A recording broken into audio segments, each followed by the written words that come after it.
This short guide explains how a clogged fuel filter and small vacuum leaks hurt MPG, and how homeowners can fix them. First, gather safety gear and tools such as wheel chocks, a catch pan, climate-safe gloves, new filter, and clamps.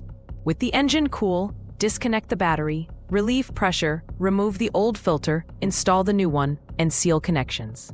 Next, inspect vacuum lines for cracks, replace damaged hoses, and recheck for leaks while the engine idles. Finally, test drive to confirm smoother idle and noticeable MPG gains before returning tools.